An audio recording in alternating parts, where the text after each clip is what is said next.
Namaskar students, welcome back to another lecture. So in my previous lecture, I have discussed the voltage divider configuration transistor biasing, and in voltage divider bias configuration transistor biasing, we have learned that the input DC power supply which is used for biasing that was divided into two parts by using resistance R1 and R2.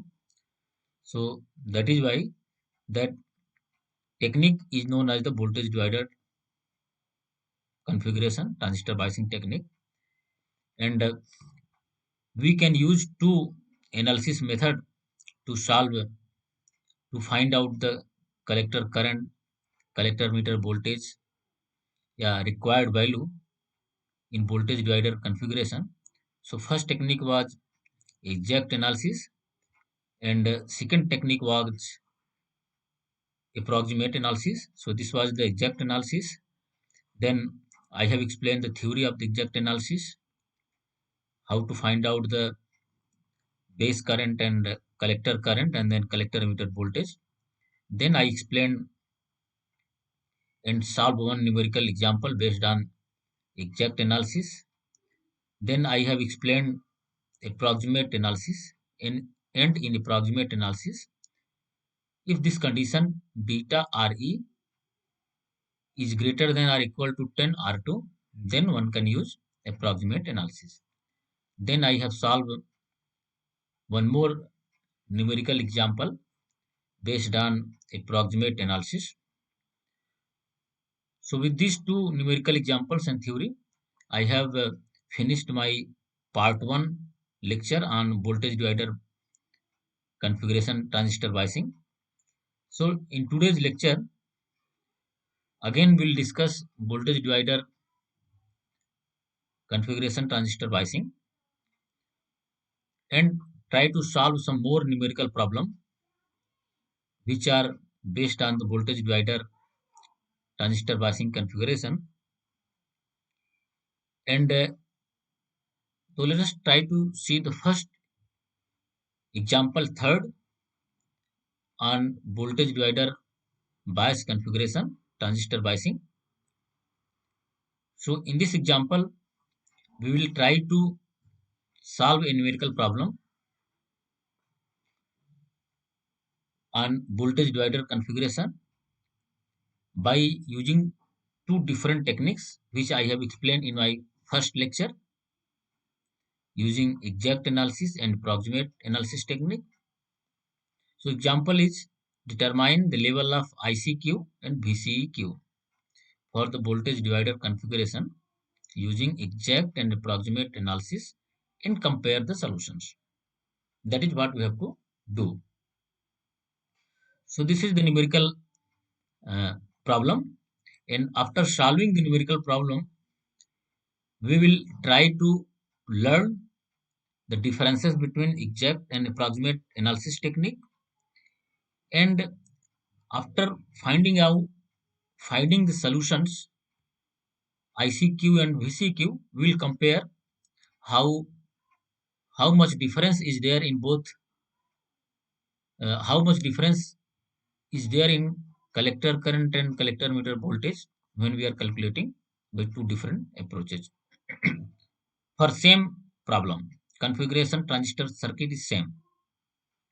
So we have a plus VCC, that is 18 volt, then R1 82 volt, R2 22, R1 82 kilo ohm, R2 22 kilo ohm, RC 5.6 kilo ohm, and RE, that is emitter resistance, that is 1.2 kilo ohm.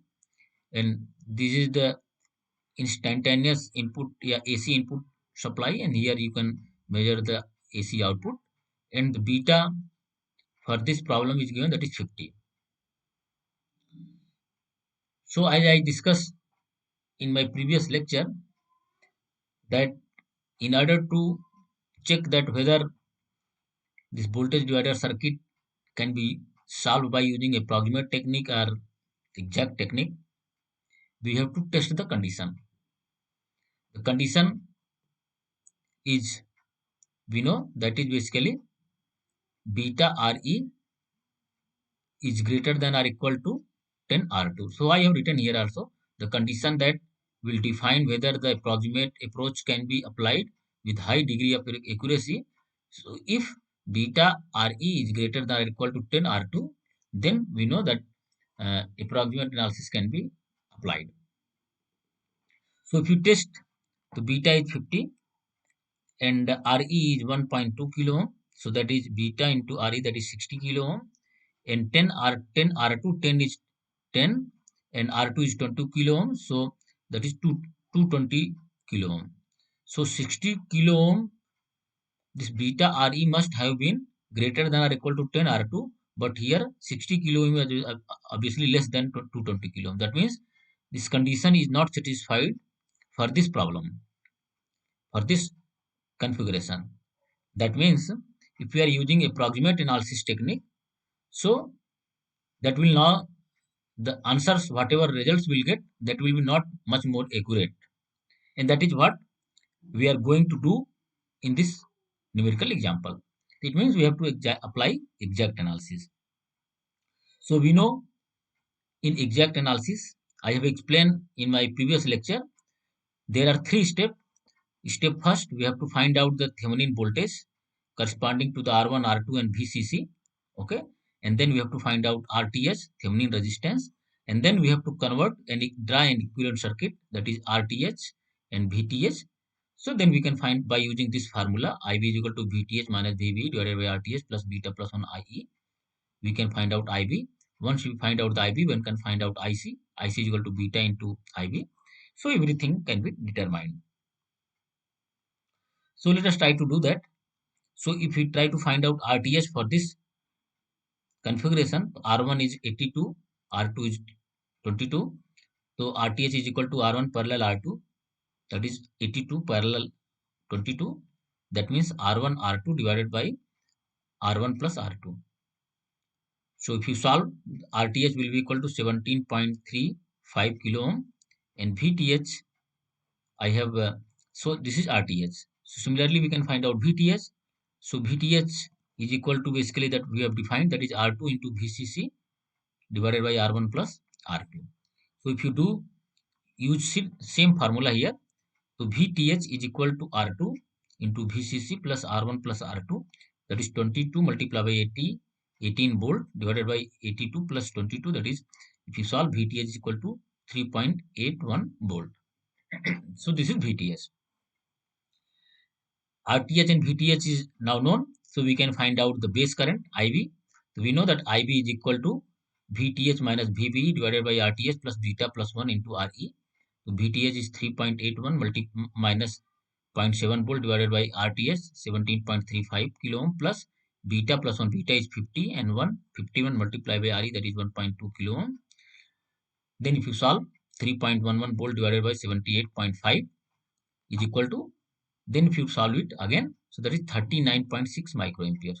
That means base current for this voltage divider configuration by using exact analysis technique, that is base current is coming how much? That is 39.6 microampere. If this is 39.6 microampere, then we know collector current. So collector current, that is ICQ, that is, we can write IC is equal to beta into IB, or ICQ is equal to beta into IB. So ICQ is equal to beta, that is 50 multiplied with 39.6, that is 1.98 milliampere. So ICQ is equal to 1.98 milliampere. So this was one parameter which we have been asked to determine, ICQ. So we have determined the ICQ. Okay. Now by using exact analysis, we know we have to determine VCE. So VCE can be determined by using this formula, that is VCC minus IC into in bracket RC plus RE. So by using same formula, we can write VCEQ is equal to VCC minus IC in bracket RC plus RE. And here we have approximated IC is equal to approximately IC is approximately equal to IE. Then if you solve it, So we can find out VCEQ is equal to 4.54 volt. So by using exact analysis on this electrical circuit diagram, voltage divider configuration transistor, we have determined IB is equal to 39.6 microampere, ICQ is 1.98, and VCQ is equal to 4.54 volt. Now let us try to solve same problem using approximate analysis. Though we know this circuit diagram, by using this testing technique, we come to know that approximate analysis will not give much accurate result, even though we will try to solve and compare the result because it is asked in the problem. So if we use approximate analysis, we know in approximate analysis we have to directly find out the VB, that VB is equal to R2 into VCC divided by R1 plus R2. If you do that, so VB is equal to VCC into R2 divided by R1 plus R2. So VCC we know that is given, that is 18 volt. R2 is 82, R2 is 22 volt divided by R1 plus R2. So if you solve, then VB will be equal to, that is 3.81 volts. Remember, this VB and VTH, that should be equal, as we have explained earlier also. The VTH is also 3.81 volt and VB is also 3.81 volt. So if VB is known, then this voltage at this point, that is known, and potential difference, voltage difference at the base emitter junction, that is known, that is 0.7 volt. So what is the voltage drop across this resistance, that can be determined, as we have learned in theory part of the approximate analysis. So VE is equal to VB minus VBE. So VE is equal to VB minus VBE. So VB is equal to 3.81 volt minus 0.7, that is 3.11 volt. So VB is equal to 3.11 volt. That means voltage drop across this resistance, that is 3.11 volt. VE. Now VE is known, then one can find out IE. So IE will be equal to VE upon RE. So that is 3.11 divided by 1.2 kilo ohm. So that is IE is equal to 2.59 milliampere. Once IE is determined, so we have approximated in this approximate analysis technique, IE is approximately equal to ICQ. So ICQ is equal to, that is approximately equal to IEE, that is equal to 2.59 milliampere. Now once ICQ is determined, known, then one can find out voltage drop across collector emitter junction by applying Kirchhoff voltage law. That is, we know ICRC plus VCEQ plus IERE minus VCC. IC and IE are equal. So if you do that, so VCEQ is equal to VCC minus ICQ in bracket RC plus RE. So VCEQ, if you calculate, so we will find this value, that is 0.388 volt. If you solve it, I left this part. So if you solve it, so you will get VCEQ is equal to 0.388 volt. So if you compare the results ICQ and VCEQ with both technique using exact analysis and approximate analysis. So in exact analysis, we obtained ICQ is equal to 1.98 and VCQ is equal to 4.54. So 1.98 and 4.54. In approximate analysis, ICQ we have obtained 2.59 and VCQ we have obtained 0.388. So if you compare, so the result revealed the difference between exact and approximate solution. Obviously, there is big difference in the exact analysis and approximate analysis for the same electrical network. ICQ is about 30%. If you see, ICQ is about 30% greater with approximate solution. So this, if you see this ICQ with approximate analysis, that is larger than the exact analysis. That means ICQ is 30% greater with the approximate solution. Whereas if you compare VCQ, so VCQ is about 10% less, okay, with the exact analysis. So the results are, if you compare, these results are notably different in magnitude, but even though beta Re is only about 3 times larger than the RT. This means the results are still relatively close to each other. So, but still there is a difference, but still their results are closely each other. I think this number will be different. This should be something 3 point something. It should be. This should be 3.88, not it should be not zero point 0.3. It should be 3.88. Okay, so that is, I think I have written little, I did some mistake. So this should be 3.88. If you try to solve, I have not solved, I left this portion. So you please try to solve, and you try to find out what is the voltage. So the total difference between this voltage and this voltage, that should be 10%. So I think this should be 3.88 volt. So this is how one can uh, find out the solutions by using two different analysis techniques.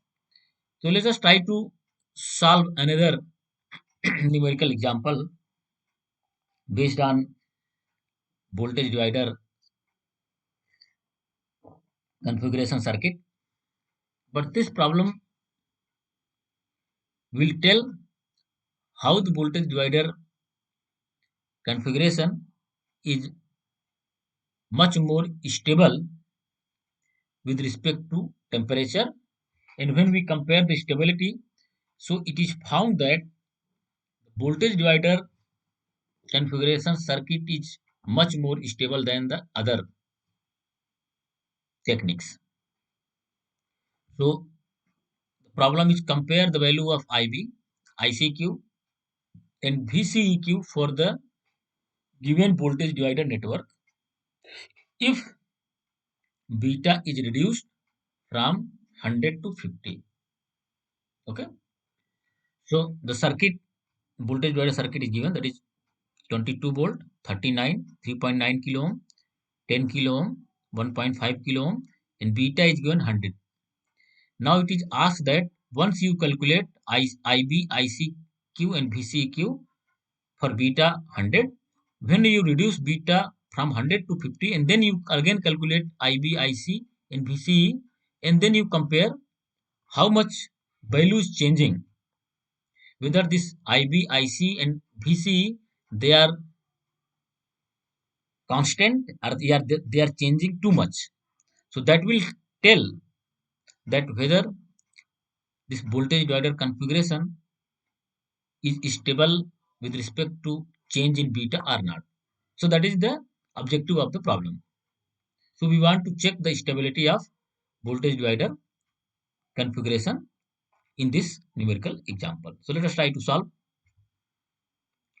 So in order to solve this numerical problem, one can solve with exact analysis or approximate analysis.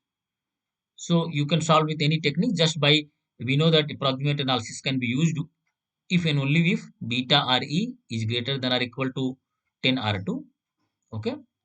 So that means we can, for this problem, we can use exact analysis. If you use exact analysis, so we know that in exact analysis, we have to first find out the VTH and RTH, then we have to construct the equivalent circuit, and then we have to find out the IC and IB. So we know that RTH is equal to R1 parallel R2. So here we have R1 39 and R2 3.9.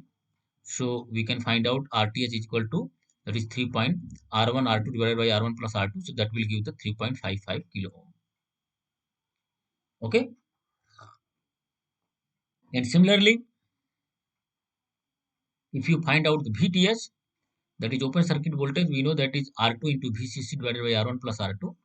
And R2, that is 3.9, VCC 22 divided by this resistance 39 plus 3.9. So if you do that, so VTH will be equal to 2 volt. That is what we will obtain. Okay. So RTH is equal to 3.55 and VTH is equal to 2 volt. Okay. Then we can find out IB. So we know that IB is equal to VTH minus VB divided by RTH plus beta plus 1 into RA. So if you calculate this IB, the IB is equal to 8.38 microampere. So that is IB. Once IB is known, then value of beta is given, then we can find out the IC. So ICQ if you calculate, so ICQ is equal to beta into IBQ, so that is ICQ is equal to 0.84 milliampere. So this is ICQ when beta is equal to 100, remember. So this ICQ is calculated for beta is equal to 100. Similarly, VCEQ if you calculate, so VCEQ is equal to VCC minus IC in bracket RC plus RE. Okay. So if you calculate this, if you solve it, then we can find out VCEQ is equal to 12.34 volt. So that is VCEQ. Remember this ICQ and VCQ what we have obtained. This is calculated for beta is equal to 100. Okay. Let us try to do same calculation when beta is changed from 100 to 50. When we change beta from 100 to 50, so this base current, because base current also depend upon beta, but this RTH and VTH, these two value does not depend upon the beta. That means these value will remain same, but IBQ, ICQ and VCEQ will change. So if you do that, so obviously for beta is equal to 50, IBQ is equal to, if you do VTH minus VB divided by RTH plus beta plus 1 into RE. So if you do the calculation, 12 minus this 2 minus 0.7 divided by 3.55 kilo plus 51 multiply 1.53 and you solve it. So IBQ is equal to 16.24 microampere. So now if you see here your base current is changed. So if IBQ is 16.24 microampere, then ICQ for beta 50 we can find out. So ICQ will be equal to 50 multiplied by 16.24, that is 0.81 milliampere. That is ICQ. Okay. And if ICQ is known, then we can determine VCEQ. So VCEQ is equal to VCC minus ICQ in bracket RC plus RE. So 22 volt minus ICQ, that is 0.81 milliampere multiplied by, this is bracket 10 kilo ohm plus 1.5 kilo ohm.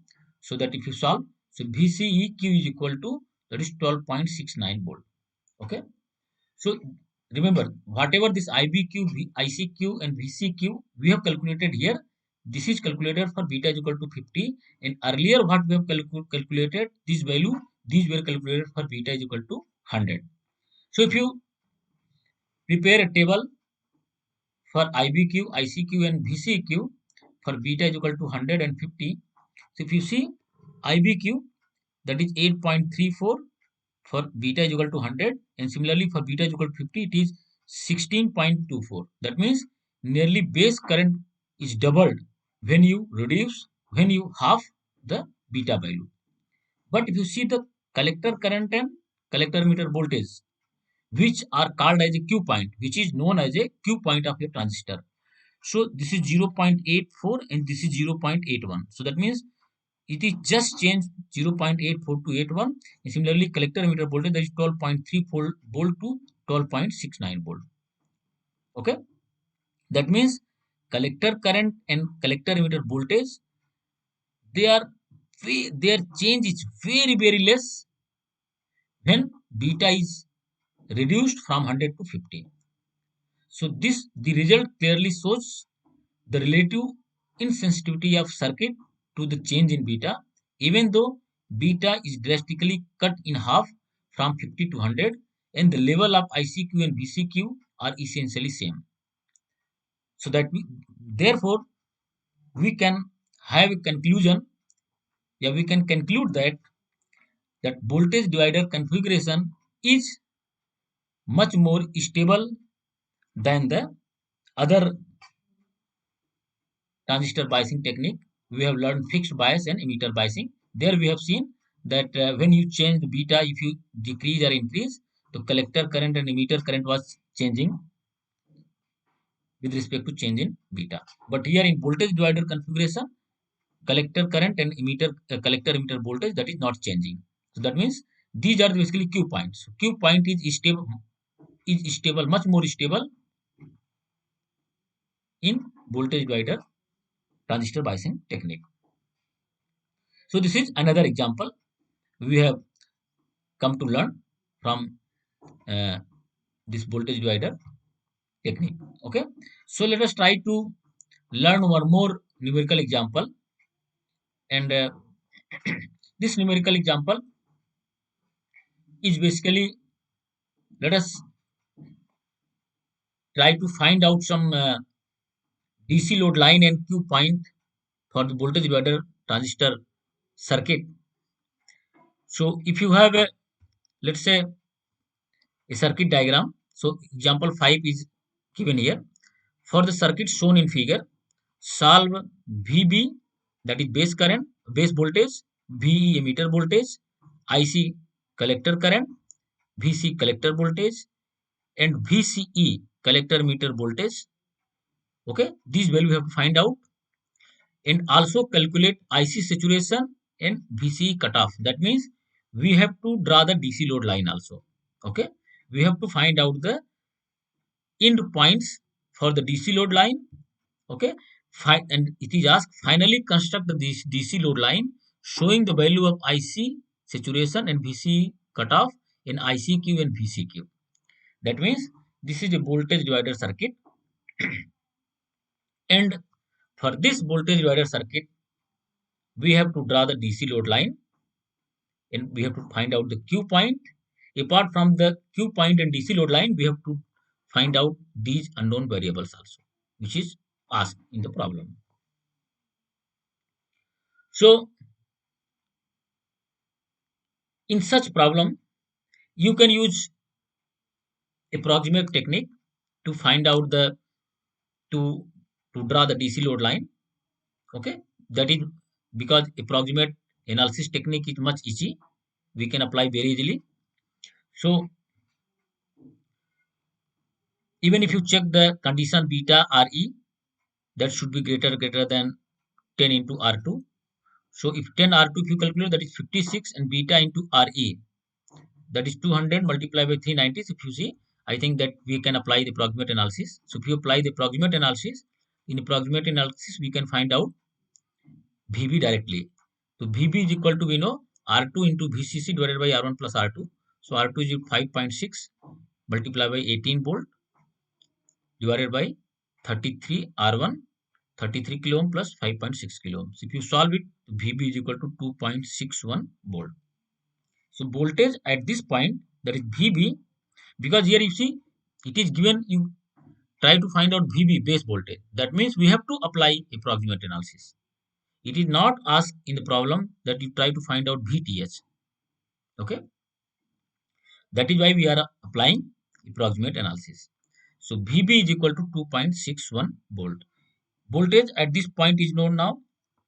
Voltage difference between base and emitter, we know that is 0.7 volt, that is for silicon transistor. So voltage drop across this resistor can be determined by using this relation. VE is equal to, we know, VB minus VBE. So VB is equal to 2.61 and VB is equal to 0.7 volt. So VE emitter voltage, that is equal to 1.91 volt. So emitter voltage is known now. Then we can find out how much current is flowing across the emitter, because emitter resistance is known. So IE is equal to VE upon RE, that is 1.91 volt divided by 3.9 ohm. So this will give IE is equal to 4.9 milliampere. So if emitter current is known, so we know that in approximate analysis, and we have approximated that this emitter current is approximately equal to the collector current. Okay. So IC is approximately equal to IE. So that will give the 4.9 milliampere. And this IC is basically one of the Q points. So that is VB, VE, we have determined VB, we have determined VE, and now we have determined IC. Okay. Now once IC is known, so we can find out voltage at this point, that is VC. Obviously this collector voltage VC at this point, that will be equal to this voltage minus voltage drop across this resistance. So that is VCC minus IC into RC. That is the voltage at this point, that is VC. So 18 volt minus IC that is 4.9 milliampere multiplied by RC, that is 1.5 kilo ohm. So if you solve it, so this VC will be equal to 10.65 volts. It means voltage at this point at the collector, that is 10.65 volt. Okay, voltage at base, voltage here, voltage at this point, that is 2.61, voltage at this point, that is 10.65. Okay, so you can determine base collector voltage. So base collector voltage will be equal to VB, that is 2.61 minus 10.65. So that will be around something minus uh, around -8. So that means this is in reverse bias. So that is what condition we require. Base collector junction should be reverse bias and base emitter junction should be forward bias. So that is transistor biasing is done. Okay, that means we are done with the biasing for linear operation of transistor. Now once VC is known, so we can determine VCE. So VCE is, we know that is VCC is equal to VCC minus IC in bracket RC plus RE. So if you solve it, 18 volt minus 4.9 in bracket 1.5 plus 3.9 kilo 9 ohm. So if you solve it, so this is in kilo ohm, this is in ohm. So this will give 8 volt minus 9.26 volts. So that will give the VC is equal to 8.74 volt. Okay. So VC is equal to 8.7 volt. So this is one of the Q point. Okay. This is one of the Q point. IC and VC, whatever we have calculated, this is what these are the, this IC is one of the Q point and this VCE, this is one of the Q point. Now we have to draw the DC load line on the output characteristics of this common emitter transistor. So we know that common output characteristics of common emitter transistor in any configuration, whether fixed bias, emitter bias or voltage divider bias, the output characteristics is drawn between collector current and collector meter voltage. So on y-axis we have taken collector current, on x-axis we have taken collector meter voltage. And for this configuration, if we try to find out end point, so on y-axis it will give, one will give saturation collector current and on x-axis it will give the cutoff collector meter voltage, that is cutoff voltage. Okay, so saturation collector current can be find out if you apply Kirchhoff voltage line out in collector emitter loop. So that will give ICRC plus this voltage, that is plus VCE voltage drop, then plus IERE minus VCC equal to 0. So if you solve it, you will get this equation, that is VC is equal to VCC minus IC into in bracket RC plus RA. So when you impose two conditions to find out the maximum value, once you have to take IC is equal to 0, then that will give the VCE cutoff, and again if you take VC is equal to 0, so that will give the saturation IC is equal to IC saturation, that is VCC upon RC plus RE. So here end points are end points for uh, voltage divider transistor biasing configuration, that is IC saturation is equal to VCC upon RC plus RE and VCE cutoff is equal to plus VCC. So using this formula, you can find out IC saturation. IC saturation is equal to VCC divided by RC plus RE. So VCC is, that is 18 volt, 18 volt divided by RC, that is 1.5 kilo ohm plus RE, that is 390 ohm. So if you solve it, IC saturation is equal to 9.5 52 milliampere. So this is IC saturation. And similarly, VC cutoff, if you find out, VC cutoff is equal to plus VCC, that is 18 volt. So on y-axis we have one end point, that is 9.52 milliampere. On x-axis another end point we have, that is 18 volt. If you draw a straight line between these two end points, so that will give the DC load line. Okay, and we know